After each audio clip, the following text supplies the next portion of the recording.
Well, thank you very much for that very warm introduction. It's a huge pleasure to me to be back here in the Netherlands, a country where I've spent a fair amount of time in the past. I have a lot of friends which I think very fondly of. I sometimes remember that some years ago a Dutch friend of mine visited me in London and said to me, I won't do the accent, but said, what are people saying in London about the Netherlands these days? And I was slightly caught, and I said, they're not all talking about you, it has to be said. But I think that's their problem, not yours.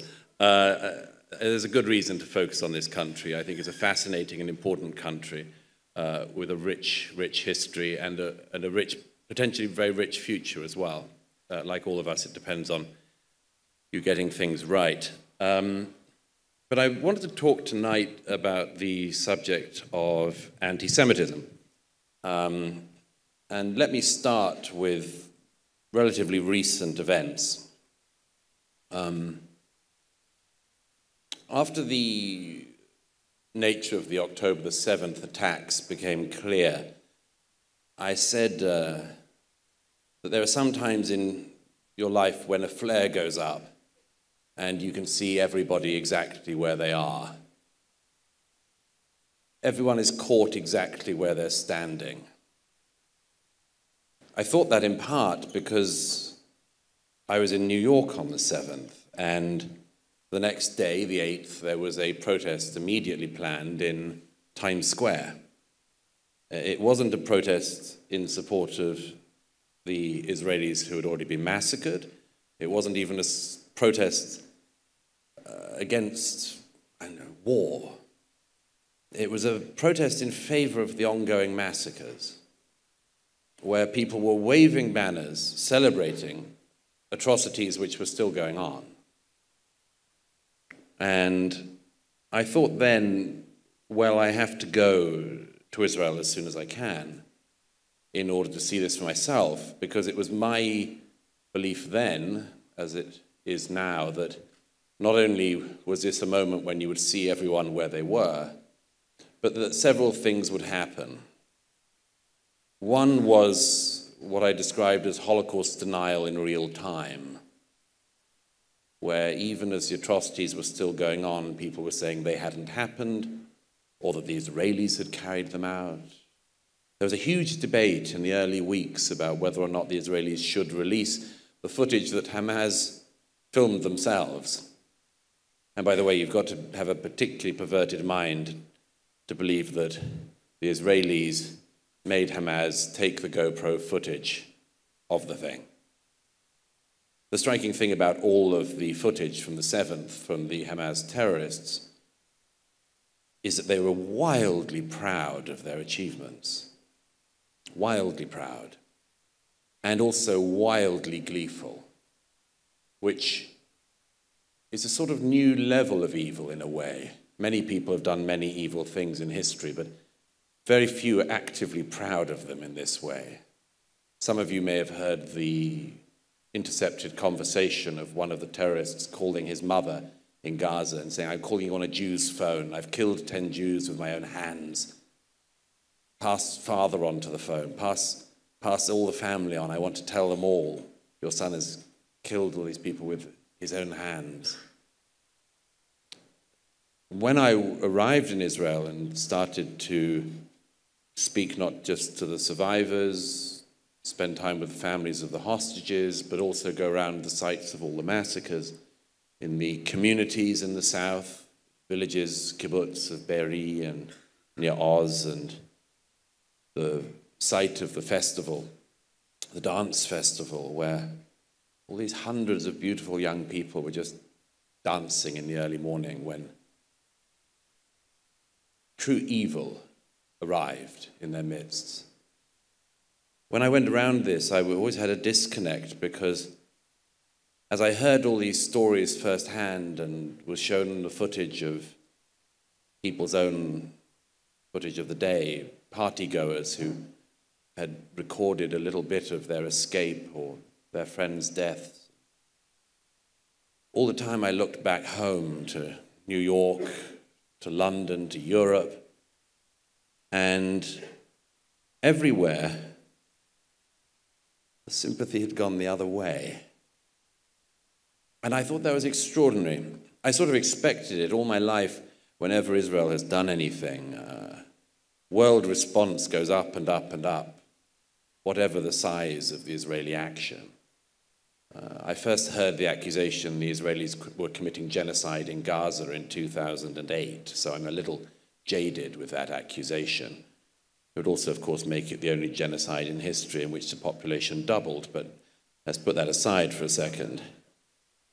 It struck me that all these people back home didn't for a day call for the release of the Israeli hostages. Not one day. I'd have some sympathy and understanding and indeed respect for people who said, I campaigned for the release of the hostages, I paid my respects to the dead and the murdered of the 7th, and I deeply sympathized with their families, but I also sympathized with the innocent Palestinians. I'd have some respect for that position. But it's very hard to have any respect for somebody's allegedly anti-war position when they're mute at the largest murder of Jews since the Holocaust. A friend of mine came through Tel Aviv in January, and he said, Douglas, this is the first place I've been since October when none of the hostage posters have been torn down. I thought, think about that for a moment, that in London, you can't put up a hostage poster, even if a now 18-month-old child, without it being torn down. One of the relatives of the Bibas child, who's the youngest hostage, who passed his first birthday in captivity. One of his relatives told me he went to Dublin to try to appeal to the Irish Taoiseach for his help, some help, and he actually saw there the poster of his baby relative being ripped. I said, just think about that for a second. If here in Rotterdam somebody put up a poster to their missing dog, would anyone pull it down? Would anyone rip it down? If they did rip it down, would we not all say, who is this sick person going around ripping down posters of a missing dog? Everyone wants the dog home. And yet, that is not extended to the Jewish children, the women, or indeed the men. One of the things that's striking in Israel since the 7th is the fact that so many people are focused on the women and children and the importance of releasing them, and that is important. But there is also no crime in being a young man of 21 at a dance party. And there's no crime in being a 70-year-old grandfather who hoped to spend Simchat Torah with his grandchildren. But all the time, the sympathy went the other way. The protests on the campuses not only fell straight into the Palestinian side, but fell straight into the Hamas side. At Columbia University, there's been an encampment now for some months in the main square. And overlooking that square, by the way, are 18 great figures of the Western past, including Aristotle, Plato, and Dante. I do sometimes wonder what they would think of the current state of American thought if they could see the students one of whom complained recently that there weren't adequate toilet facilities at the encampment, complained that she had to do her business in a bag and then throw it in a larger bag of shit. $65,000 a year. $65,000 a year that girl's parents pay for her education. But it's at Columbia University in New York where Jewish students have been pursued across campus by people shouting, "Go back to Poland." Or on one occasion, had a poster held up in front of them saying, "Hamas, these are your next targets." It's in London that we've had protests every single weekend. It's here in the Netherlands where you saw an 8-fold increase in anti-Semitic incidents in the month after October the 7th. And it does bear dwelling on for a second that. I wonder I wonder if it was any other group in society who had suffered such a barbaric outburst, if the public would so strongly turn on the victims. It's hard to imagine. There was a maniac in America a few years ago, a white supremacist who went into a church in the South, a black church, and gunned down these innocent Christian worshippers. And you know, nobody in the United States of America or anywhere around the world said, well, you know, it's possible he was provoked into it. No, everyone's sympathy is with these poor families who had to go through this horrific incident. And it's the same with any other group in society, except with the Jews. It's even, I think, to the shame of this country when a Holocaust museum is opened in Amsterdam and a Holocaust survivor is photographed rushing past an angry mob screaming at him and his grandson. And one of the ways, I submit, that you can tell that somebody hasn't thought about anti-Semitism at all is if they say something like the following: anti-Semitism must be eradicated once and for all.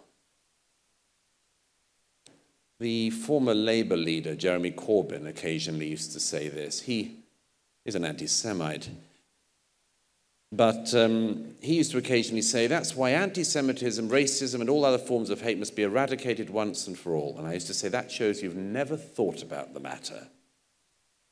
I'd submit that one of the striking things about anti-Semitism is that it seems, very sadly, to be a human perennial. And I say that because all the evidence points that way. It's also a shapeshifter. It's probably the greatest shapeshifter in history. There are people who used to hate the Jews because of their religion. And then at some point it became less acceptable to hate people because of their religion. And then the Jews were hated because of their race.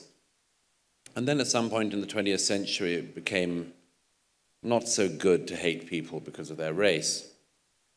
But there was one twist left, which was that the Jews who were hated by anti-Semites because they were stateless were suddenly hated because they had a state.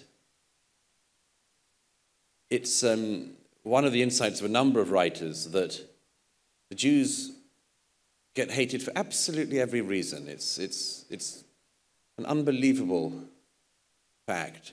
The Jews have been hated historically and by people in the world today, and even on people on X today, for all of the following reasons.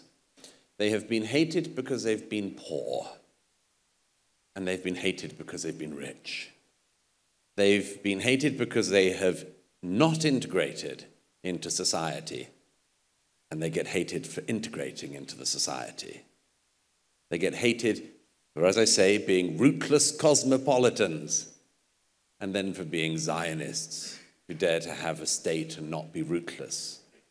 Vasily Grossman, one of my heroes, the great Russian 20th century writer and journalist, took time out in the middle of his masterpiece, Life and Fate, to write about this question. And to my mind, Vasily Grossman said almost everything that can be said about anti-Semitism. Grossman, who was Jewish himself, covered the Battle of Stalingrad. He was the first journalist into Treblinka. And he knew an awful lot about human evil. And in the middle of Life and Fate, which gravitates around that midnight of the 20th century, halfway through this 900-page novel, halfway through at the midnight of the midnight, Grossman takes 3 pages to write about anti-Semitism. And he says something which can't be said often enough, and I wish more people knew. He talks about the way, he says, in which it's something you can meet everywhere. He says, you can meet it in the Academy of Sciences and in the games that children play in the schoolyard. He says, it takes many forms from a mocking, contemptuous ill will to murderous pogroms. Then he says this: anti-Semitism is always a means rather than an end. It is a measure of the contradictions yet to be resolved. It is a mirror for the failings of individuals, social structures, and state systems. Tell me what you accuse the Jews of, and I'll tell you what you're guilty of. I spoke to a psychiatrist some years ago, in a professional capacity, I should stress, who claimed to me that he could tell with very considerable certainty when one of his patients was going to turn anti-Semitic. And I said, what are the giveaways? He said, one of the giveaways is it arrives just after intense paranoia. It seemed to me to make amazing sense, that. Because why else do people fall into it? Why do they fall into it even if they meant not to? There's a magnificent story that Paul Berman writes about in his book called Power and the Idealists, which has the rather off-putting subtitle, Or the Strange Passion of Joschka Fischer. Not everyone wants to know about the passions of Joschka Fischer, but it's a magnificent work of intellectual history. And it gravitates around the history of the Green Left movement in Germany after the war. And as Berman says, the Germans growing up after the horrors of the Nazis they were sensible. They had one rule above all: don't be Nazis. Don't be like our parents. And if you're going to have any guiding principle, that's not a bad one.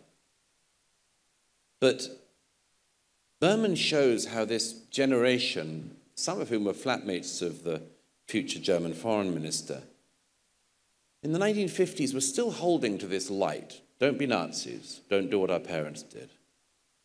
By the 1960s, many of them have gravitated to the cause of the PLO and the nascent Palestinian movement. By the time that the Palestinians are hijacking airline planes, one of Joschka Fischer's former flatmates is on the plane with the terrorists and divides up the Jews from the non-Jews. You've done it again. I'd submit that many of the people in our own time are actually repeating that very mistake. I think that the people who have been most vocal in the last 7 months or so fall into two categories. They are what I describe as the sinister and the silly. The sinister are the ones who know exactly what they mean. When they say from the river to the sea, they know that they mean the eradication of the only Jewish state. They have a plan. They seem to approve of violence. They seem very often to be very sympathetic with Hamas, whilst knowing full well what Hamas does. And then there's the silly. And those are the ones who are very impressionable and along for the ride. I'm thinking of the sort of people who shout from the river to the sea endlessly, as if you shout something often enough, we'll agree, and couldn't identify which river they're talking about and have no idea what the sea is. There was a woman in New York who was captured on camera shouting, "From the mountain to the sea." Which mountain? I don't know, the Alps, something. Look at the way in which the world has reacted in recent weeks. In the last few days, trending on X, we have all eyes on Rafah. All eyes on Rafah. Why would you have all your eyes on Rafah? Always, of course, said as if the person in question has often thought about Rafah in the past and is an expert on the whole arrangements in the neighborhood. Of course, many of these people are the people who are experts on everything and have been expert on absolutely everything in recent years. They tended to be experts on pandemics first, then they were experts on vaccine policy, then they were experts on how to withdraw from Afghanistan, they were experts on Ukraine, and now they're experts on Rafah. It's amazing how much expertise there is among idiot people. But it's very striking to me because you can actually tell an awful lot by what somebody focuses on obsessively. And If you've decided that Gaza and Israel's reaction to the 7th and the attempt to get back the hostages and the attempt to punish by killing or capturing the leaders of Hamas is somehow the thing that is going to most energize you, again, I could have some sympathy if those people had ever expressed any concern about the much greater, infinitely greater humanitarian catastrophes which are going on as I speak. I see no people screaming outside the Kinchet Gabao because of the ongoing genocide in Sudan. By the way, there are almost no cameras in Sudan. I know one journalist who's trying to get there. I would have more sympathy with these protesters and others if they had spent the last decade or more marching and hollering and shouting and screaming and claiming that they're going to do a hunger strikes which tend to last about 12 hours. If they had done any of that for the 600,000 people or more killed in the last decade in the Syrian civil war, but not a peep, not a peep. Not a peep from those people for the 300,000 people killed in Yemen in recent years, not a demonstration, not a riot, not a placard. Some of the protesters have learned recently about the Houthis. I'm not sure if they know the difference. They seem to think they're the same thing as the Hutus, but let's put that aside for a moment. The Houthis had no sooner cropped up on the international stage, firing at ships in the Red Sea and hitting a British vessel. No sooner had the protesters discovered the Houthis than they were hot for them as well. We had people in London chanting the next weekend, "Yemen, Yemen, make us proud, turn another ship around." Imagine just finding out about a terrorist movement and knowing, yep, those are my guys. They're the guys for me. By the way, none of those people seem to object to the fact that 13 young men who are accused of being gay in Yemen last month were sentenced to death, including by crucifixion. Extraordinary thought that, again, an extraordinary place you can come to where you decide, I'm for anyone so long as they're against us. I'm for anyone as long as they're against the values that my society holds dear. I'm for anyone so long as they're against, and I would say that you can insert at that point the word, the Jews. Extraordinary thing in Israel in recent months has been that sometimes not only a flare goes up, but sometimes a crack happens in the universe. You suddenly get a very, very clear glimpse into true human evil. And we in the West have been very, very lucky in our lifetimes to very rarely glimpse that. And when we have glimpsed it, occasionally, in this country, in Paris, in Manchester and elsewhere, we tend to brush it aside or push it past us and hope we don't see it again. But in Israel on the 7th, something shattered over the whole of the society. It didn't matter whether the people in the south of Israel were Orthodox Jews or Ashkenazi or Sephardi or secular or Reform, it didn't matter what color their skin was, that they were the targets because they were Jews. And I can tell you that the clarification that this has caused in Israeli society is very, very little understood outside Israel. I was in one of the kibbutz, Be'eri, where a man who I spoke to in the hospital had been in his safe room, which some of you will know. All of the communities there had safe rooms in their houses, but they didn't lock. They were safe rooms to expect rocket fire, which happened all the time. They became far too used to. But they didn't lock because nobody expected gunmen to come house to house. All of the houses in Be'eri and near Oz and so on, the ones that are not burnt down, You go to the safe rooms and there are bullet marks around the handle, because in every one, the person on the other side was trying to hold the handle down. And some people held out for a while, some didn't. I spoke to one man who lost both his grandsons. They called him and said, "We're in the safe room on our own, what do we do?" And he told them to tie a rope around the handle and try to hold it down. But they were 13 and 14, and they didn't last very long against the grown-ups of Hamas. Another man I spoke to was in his safe room with his family, and he did manage to keep the door shut. And then he discovered that the terrorists had set light to the house. So they were in the unenviable position a lot of families were in on the day of either burning to death in their homes or having to flee and being machine gunned. And they watched neighbors having that done to them. He realized that the house was burning down. He ended up opening the air vent in the safe room. And he was there with his son and his daughter and his wife.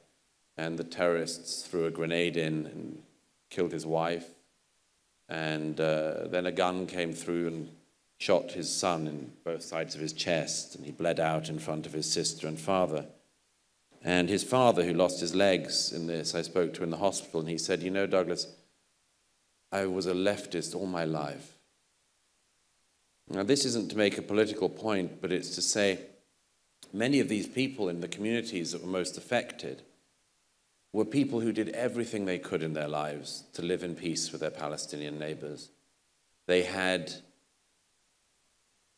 people who drove Palestinian children to Israeli hospitals to get treatment. There was one woman of 74 who did that every single week, and she was killed and burnt in her home by Hamas.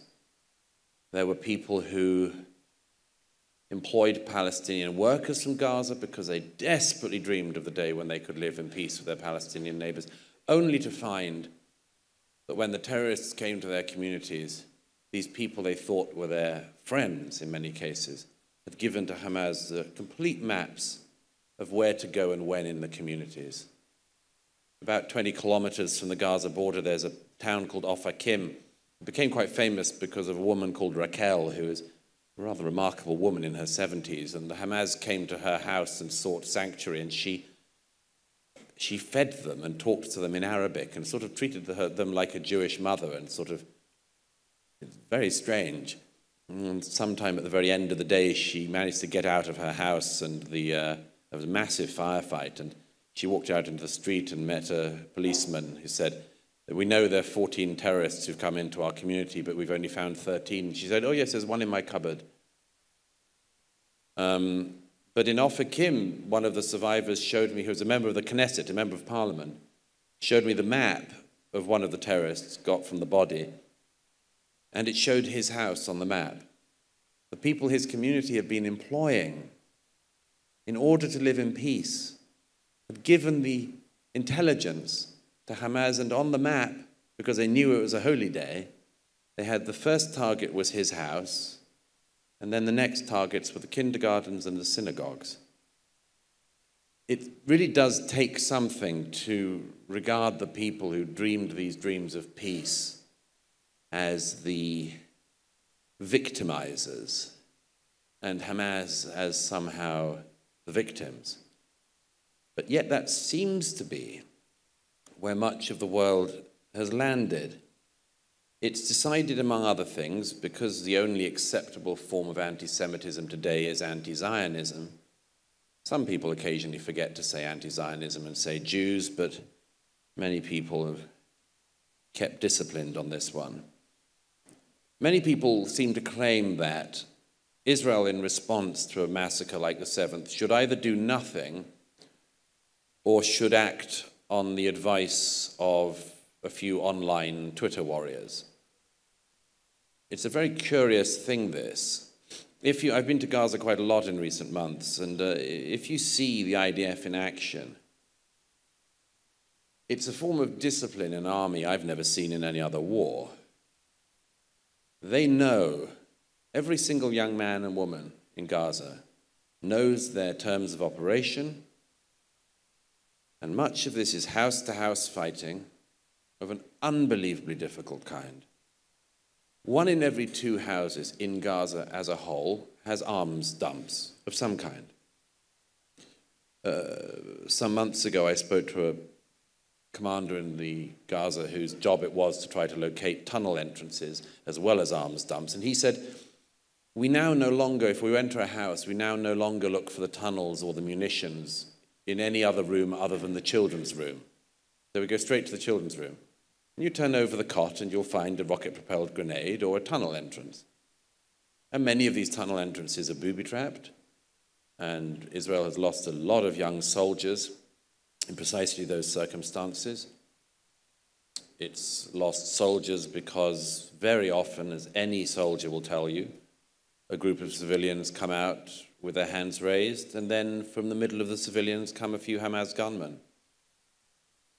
A few days ago, the whole world was obsessed with what they reported on the news as being an Israeli bombing of a refugee camp. Most of the news that reported that did not report that instead of the Israelis being wildly keen on just bombing refugee camps, and why would they want to do that? The attack in question came because Hamas, in their infinite care for civilian Palestinian human life, launched a set of rockets at Tel Aviv from between the tents that Palestinians were in. And the Israelis struck the launch site, and it turned out that Hamas was using it also as a munitions dump, so there was a secondary explosion. But if you look at much of the world press, and from what I can see, even the Dutch press, they only report that first thing. They only say Israelis have struck a refugee camp. It was the same at the beginning of the war. I was by the Shifa hospital when that was the focus of the world's attention. It took Israel months to identify just how many people were murdered on the 7th. But amazingly, Hamas can come up with round figures very swiftly. And there was an explosion near the Shifa hospital, which is actually not a hospital, it's more of an arms control dump and also an interrogation system. And there was a bomb there, and all the world's press said, within minutes, Israel bombs the Shifa hospital. And again, said, well, what monsters would do this? What monsters would attack a hospital? First of all, of course, as I say, it's not a hospital, it's a command headquarters, but it took days and weeks, even the press who had reported that first incident, to say, actually, it was a rocket fired by Islamic Jihad in the Gaza, which, like quite a lot of their rockets, fell short and landed in the car park. But Hamas immediately said at the time, 500 people have been killed. And the world reported this number. Not only was the story false, the numbers false, the whole thing was a crock. But as Mark Twain famously said, sometimes a lie can get all the way around the world before the truth can even get its boots on.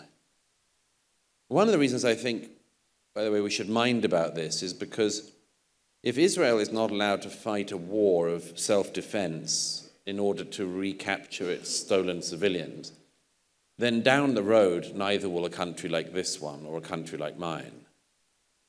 If it's deemed unacceptable to want to reclaim your citizens and want to punish people who wish to destroy you, then we are all going to be in a great deal of trouble next. If you do the math, the equivalent of the 7th would be somewhere in the region of 3,000 Dutch civilians being killed in one day, and some 700 stolen into captivity.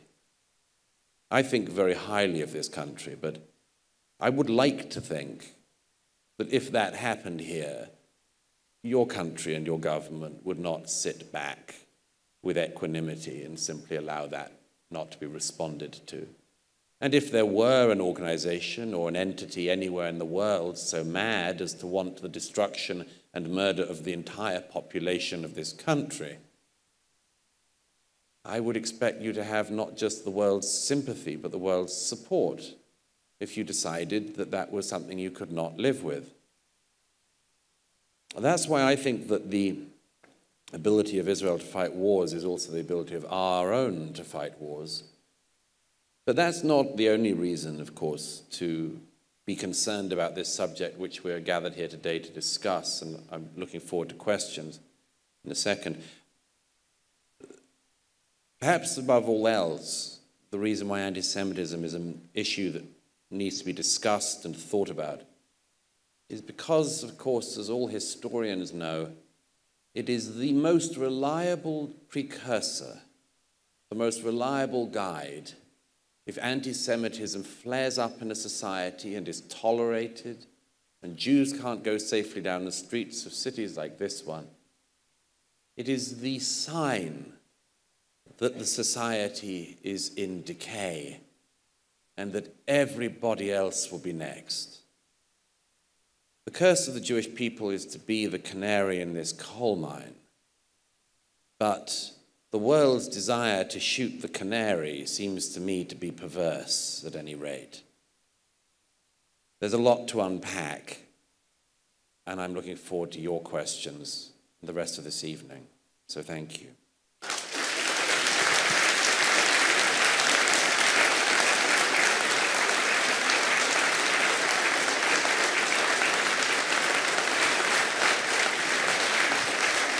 Thank you, Douglas.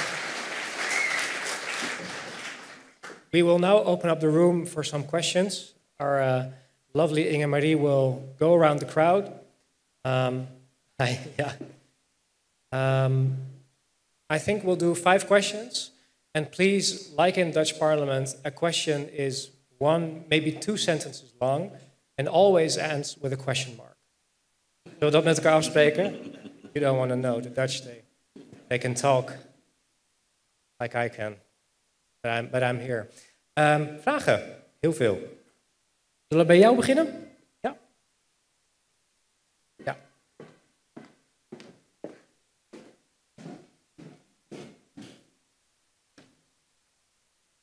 Hello. As a student, I've been fighting anti-Semitism and anti-Israel feelings on campuses a lot in the past 3 years. And I feel like the ball isn't rolling yet. What do you think will get the ball rolling? I think that once it does roll, it'll keep rolling, but we're not there. So do you think there is a way to push the ball? Willem? Thank you very much. My question is it possible to defeat Hamas? Douglas, do you want to maybe do 3 questions or 5? 3? Okay. Alexander, daar? Ja, deze. I have a question for you, Mr. Murray. But first I want to say something. Okay, this is better. I think it's very special to have someone here like you who, as a journalist, doesn't just write his articles on the basis of the information that he gets from his desk, but actually searches the truth directly in the country, in the war zones, going there and be an eyewitness, and on the basis of that write your articles. So for that, I think you have to be very courageous, and I think you're a great man.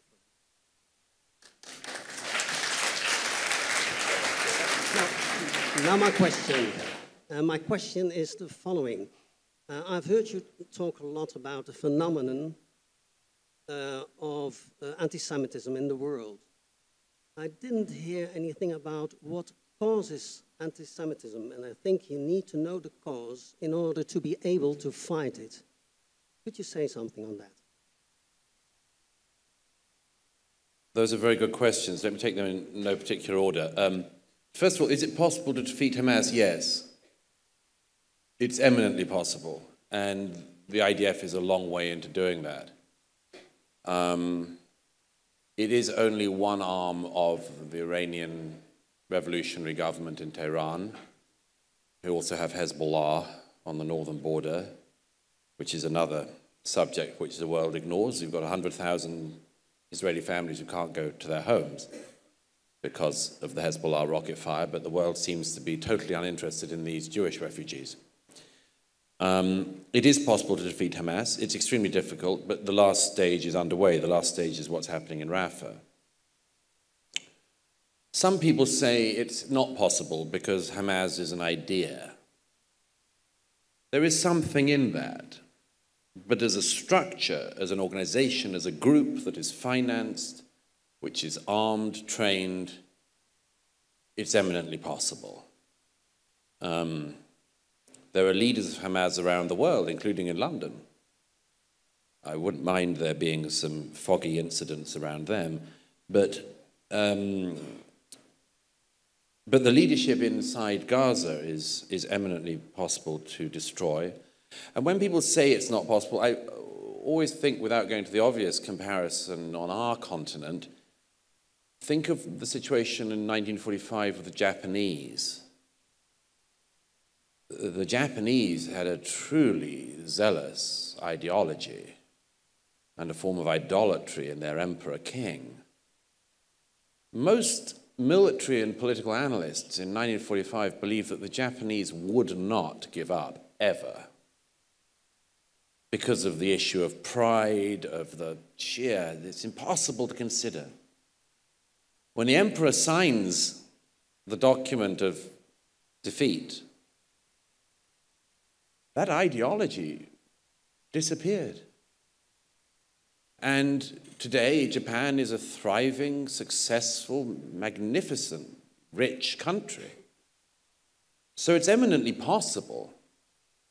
But I believe, by the way, that peace will only come through defeating Hamas. The worst conditions are Israel being allowed to destroy Hamas a bit. That is, as I've said quite a lot in recent months, it's like saying, I will put out 80% of the fire in my house. No. You've got to put out the whole fire or there's no point. And so yes, it's possible and achievable.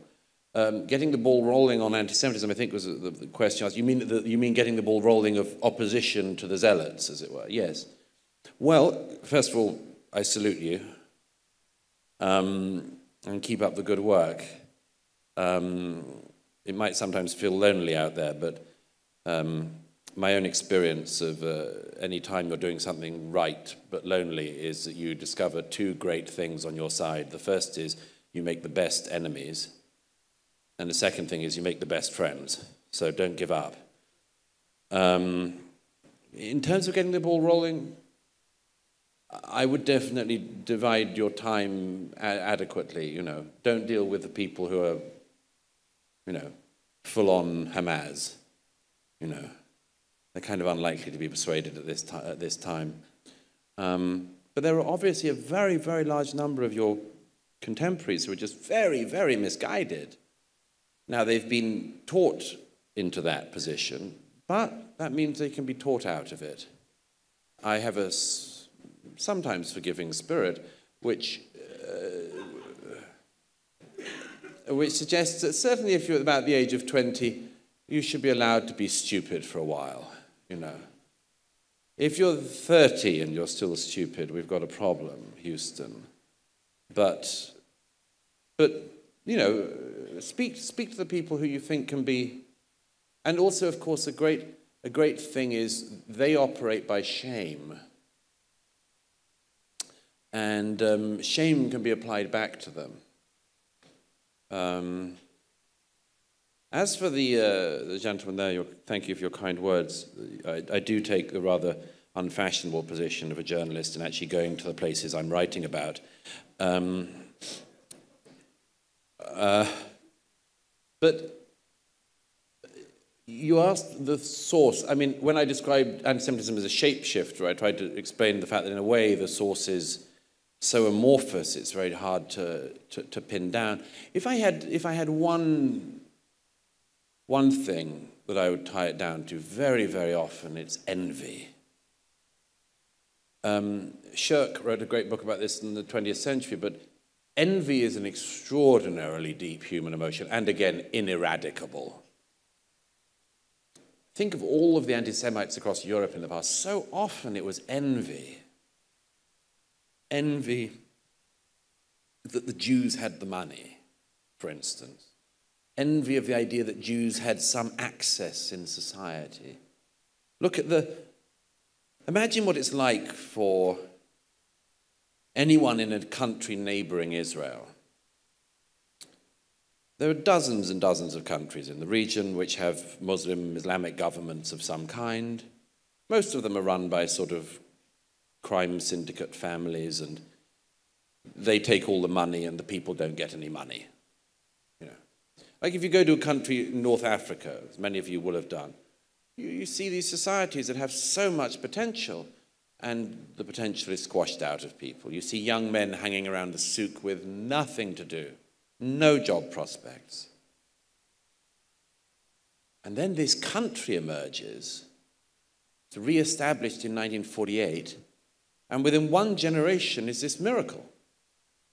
And a country with no oil, and Moses also found a country with no water, which somebody should have pointed out.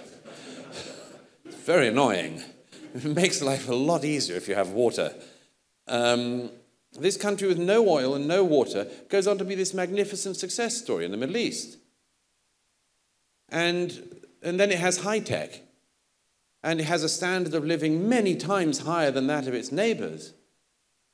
And if you're a young man living in Jordan or Egypt, Lebanon, very easy, let alone West Bank or Gaza. Why are they doing so well? And there's an additional one in Muslim anti-Semitism, which Bernard Lewis, among others, pointed out, which is, imagine what it's like if you've been told you've got the final revelation from God and the Jews are doing better than you. That's uncomfortable.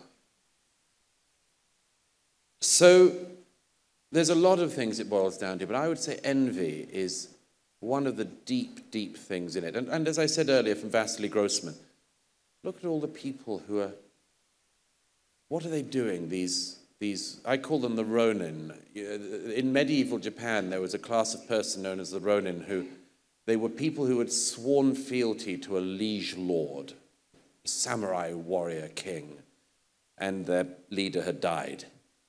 The Ronin were men, qualified warriors, who would walk around the land searching for a new lord to swear their oath to. That came to mind the other day when I looked at Greta Thunberg.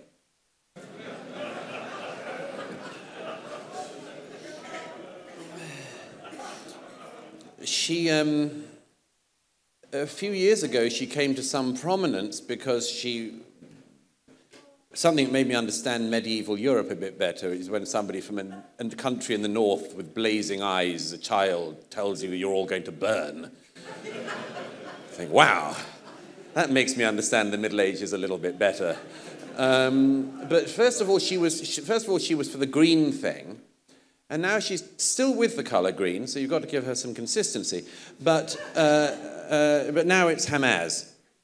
Where did it end up that Greta Thunberg, trying to save us from fossil fuels, would end up in a square in Sweden screaming at a beautiful young Jewish singer? Only a lost soul, desperately staggering around the land, looking for purpose. Maybe her purpose should be found elsewhere or be better directed.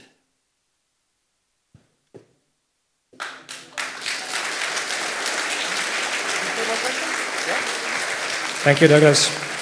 We'll do one more set with 3 questions. Yeah, right there. And then you, sir.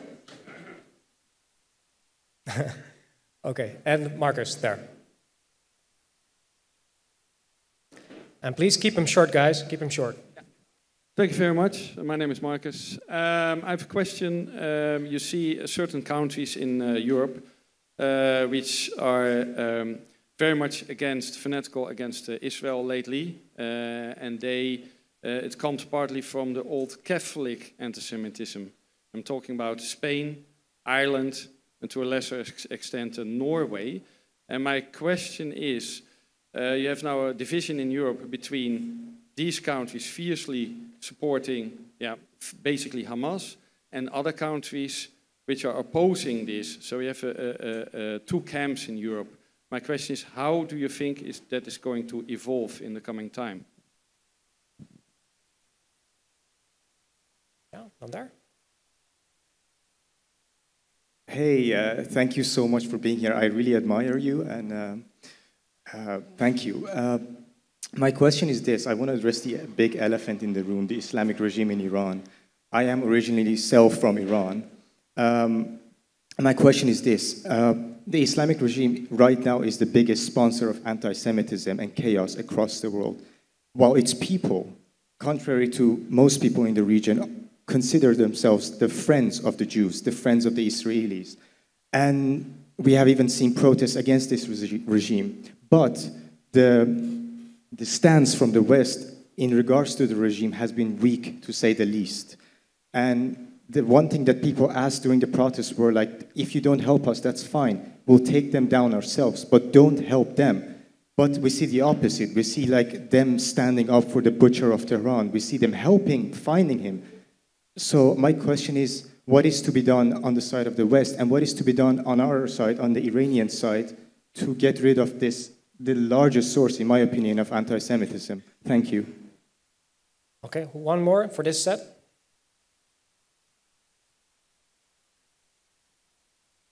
Thank you very much.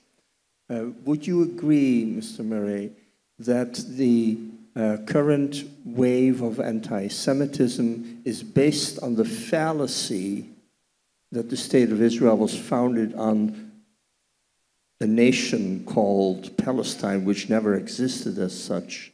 And would you then, if you agree, join me in no longer using the fallacious words, Palestinians, Palestine, pro-Palestinian protests, which all seem to perpetuate the myth that Jews are villains who steal other people's countries? Yes. That's a very brilliant point, and you're right, and it's very important. The world didn't ever talk about Palestinians as such until around 1964, as you know. And then it really came in after 67 and 73. They were called the Arabs, and I mean, the Palestinian peoples are a set of tribes and families, and I have a friend who was born in Gaza in the time when Egypt ran it, and she was an Egyptian. She wasn't a Palestinian. She isn't a Palestinian. And yes, the development of the idea of the Palestinian people, which is a misnomer in my view, was because it made the Jews the usurpers and it made the Jews the overlords. And it's very, very interesting because it was a brilliant tactic to do that. Now you also get the one where people claim that the Jews sort of just arrived from Europe and had no historic connection with this land. And you get the churches are responsible for much of this in the West. They do all these things like Jesus was a Palestinian. It's not a very accurate reading of the text. But yes, it is enormously dangerous because it also plays into the thing which is the ideology of our time that's spilt out from the idiots in American campuses all over the place. As my friend Andrew Sullivan said, we all live on campus now, regrettably. And that is the idea that the whole world, and it just came from America, this idea, the whole world can be divided into victim and victimizer, oppressor and oppressed, colonizer and colonized, and so on and so on and so on. And of course, it's a totally inadequate way to understand America, but to try to impose that on the Middle East and on the Israeli-Palestinian question, the Israeli-Arab question, is quite wrong. The Iranian regime, I'm so glad you asked that. This is a very big one, isn't it? I mean, I agree with you. Everything one hears from the people of Iran is to wish to live in peace. And of course, the regime wants exactly the opposite. The problem of the regime in Tehran is such a serious one. I mean, by the end of Trump's presidency, whatever one thinks of him, and you may have noticed there are some criticisms that can be leveled,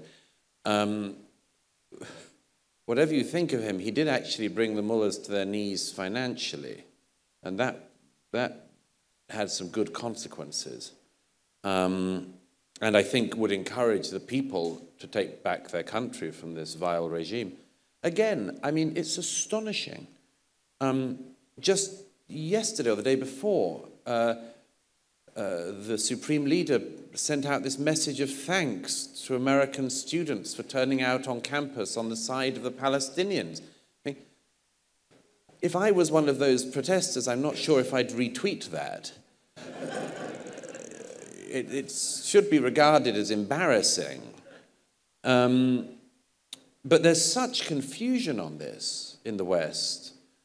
When Raisi had his helicopter crash the other week, I said to some friends, I said, let's just wait and see how he's described by the mainstream media. And in the end, we got mixed legacy Raisi. That was kind of cute for a guy who hangs people from cranes. Mixed legacy. It's true, he hanged some people, shot others. So, swings and roundabouts. I'm amazed by those ones. I keep a record of the way in which you can flex somebody's reputation by just that one term. My friend Jordan Peterson is always described as controversial professor Jordan Peterson. I knew that it wouldn't be controversial leader Raisi. No, mixed legacy. Jordan would never get mixed legacy, just controversial. But Raisi, mixed legacy. Just like, what was it, al-Baghdadi was described in the Washington Post after his early demise as an austere religious scholar. Well, it's a bit of the truth, but not the whole of it. I mean, I just would hope with everyone that my Iranian friends and Persian friends someday can live in peace in their country. They deserve it. One of the great civilizations of the world.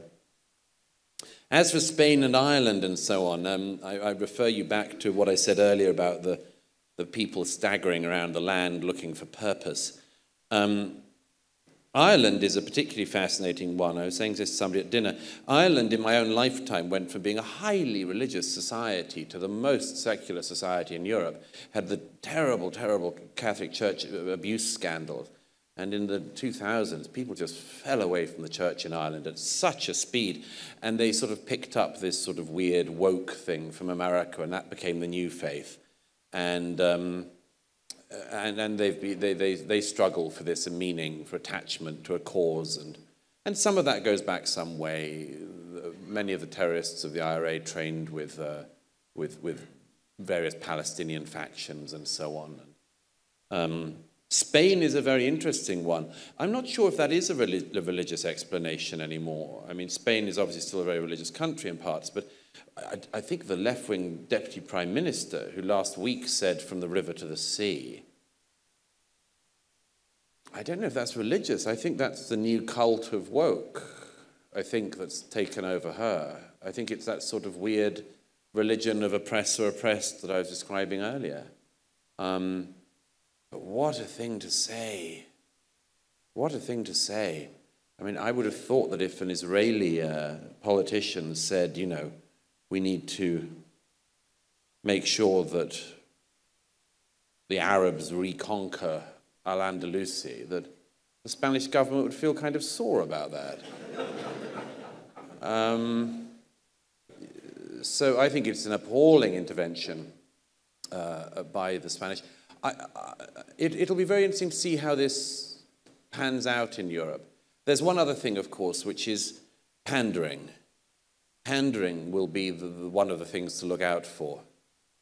Certain leaders have decided to pander to small or large percentages of their population who they believe, rightly, are very het up over this issue.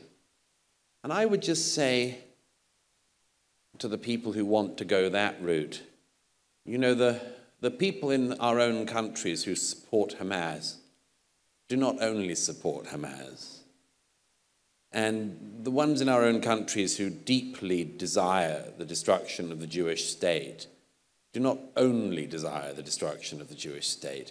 There is one thing you can tell with 100% certainty about every anti-Israel protest in any Western country. They never have the flag of the country they're in anywhere in evidence. They never sing the national anthem of the country they're in.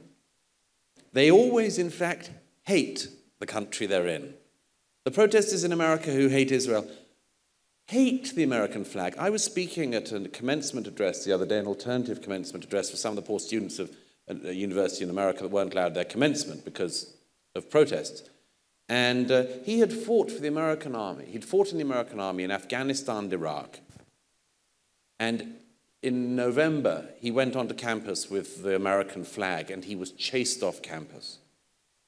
And he said to me, you know, Douglas, I risked my life for that flag and I lost friends for that flag.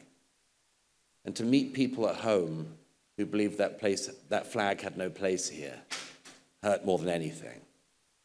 I would urge you as a point of scientific experiment, next time you see a pro-Hamas protest here, urge them to sing your national anthem.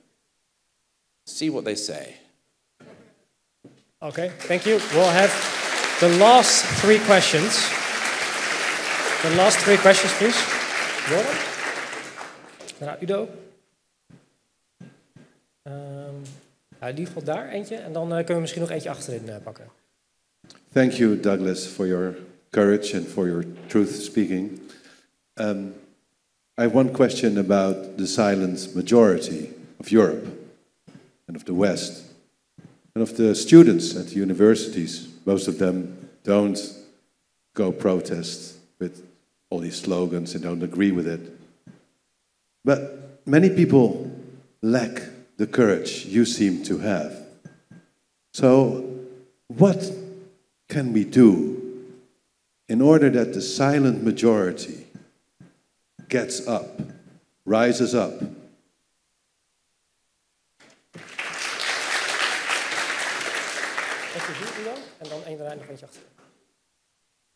Thank you very much. It seems to me that after your visit in Israel, you are a little bit more positive about defending Western values. And how do you think about Europe defending Western values? Because it seems to me we are highly divided countries. Thank you. Daar, ja, kun je misschien even gaan staan?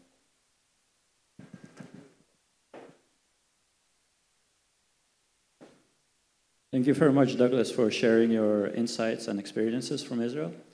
My question was, isn't there an even more underlying cause for anti-Semitism and all of this, such as China and Russia trying to destroy our Western values and the existence of Palestine and this movement originating from leftist movement from the Soviet Union? Isn't that what we should focus on, like the root cause? And because it's not against only Jews, it's against Western values at all. Yes, I mean, there is quite a lot of evidence from online in particular of the way in which various of our competitors and opponents like to help us in our own derangement. It's very convenient for the Chinese Communist Party that, you know, everyone in the West is trying to work out what a woman is, at the same time as they're taking over Africa. It's very useful for them. And if I were them, I'd push that as well. But what do you do about gender-neutral toilets? Meanwhile, they take over Congo. You know, it's a neat move, that. And there's certainly evidence that some of these protest movements get encouragement, certainly, and some false information definitely gets spun around. TikTok's a very interesting one in this war, that there was clearly a switch flipped early on in the war that meant that like 95% of the accounts suddenly were anti-Israel. And that's the Chinese Communist Party playing their tricks. They know it's, you know, they know that it's deranging to Westerners, and that's good for them. They love that. But yes, it's a very important point. The silent majority is a very, very difficult one there. I've been told all my life about the silent majority, and I believe in them, but I wish they wouldn't be so damn silent. But I do believe in a decency and a common sense that is reclaimable. But it requires people to stand up. And you have had people who've done that in this country, at great expense and risk their own lives. You've had that. This country actually has produced for some years some pretty remarkable people from a wide array of backgrounds. And I think that this country should honor the courageous. I have one thing in particular which I would say that, I mean, by the way, when you mentioned that most students don't agree with this, it's absolutely true. There was a poll out the other day that showed the amount you pay for your education versus the amount of protests on your campus.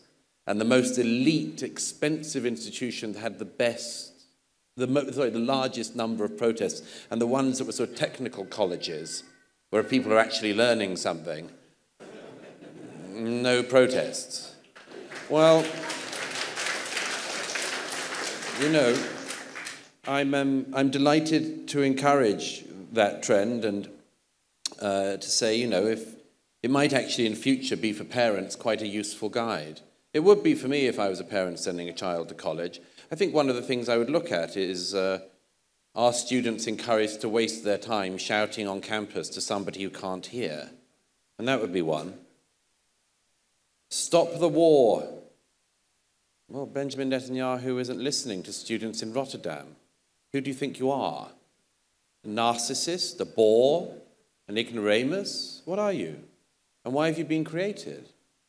Not to be too harsh, but let me just finish on this one of positivity. Let me finish on this one of positivity. You're quite right, sir. I do actually. I wrote a book some years ago, The Strange Death of Europe, which was about our continent. And in the years since, at various times, readers have said to me, you know, that was a very depressing book to read. And I said, yeah, you should have tried writing it. But there is a lot that is very troubling about Europe today, my own country included. A lot of deep, deep problems ahead, you know. When I see 100,000, 200,000 angry people, mainly Muslim, chanting through the streets of London, I don't think this is a problem for the Israelis. I think it's a problem for us. And I wish more people saw that. But just to end on this thought, you're right, actually. I have had a sort of certain injection of positivity, and I'll tell you why. It's because of the young Israelis. Older Israelis quite often used to say that the young generation had become weak, you know, that they'd sort of wanted to spend all their time on TikTok and Instagram. They all wanted to party in Tel Aviv. They'd become, weak. And it just isn't the case. They've been magnificent. And I see them in the field. These beautiful young women, 19, I saw recently, or some months ago, at the place where all of the cars from the Nova Festival, which had been burned out and shot at, or they'd all been brought to this one place so that the last of the body parts could be taken out. And this was being done by all these very special people who deal with the dead. And these young women of 19 were all there helping out. I could have cried when I said to them, how old are you? 19. Wow. Your contemporaries in America and Britain and Holland, they haven't seen a fraction of what you've seen. But that's your advantage. There was a young woman at a dinner in Tel Aviv some time ago who was sitting opposite me at dinner on a Friday night, and I said, what do you do? I said, how old are you? She said, I'm 23. I said, what do you do? She said, I'm an intelligence expert on Yemen.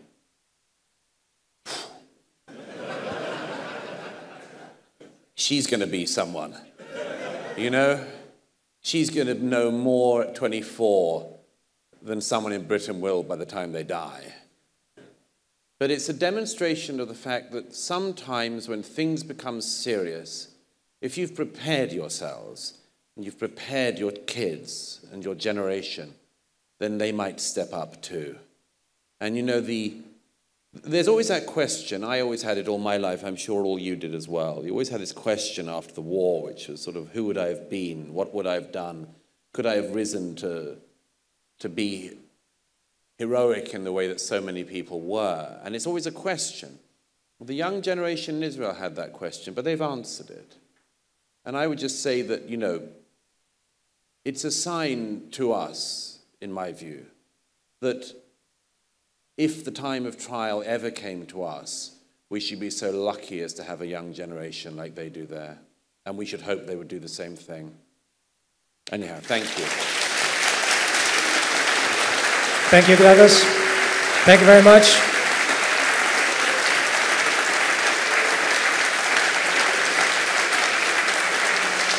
Thank you.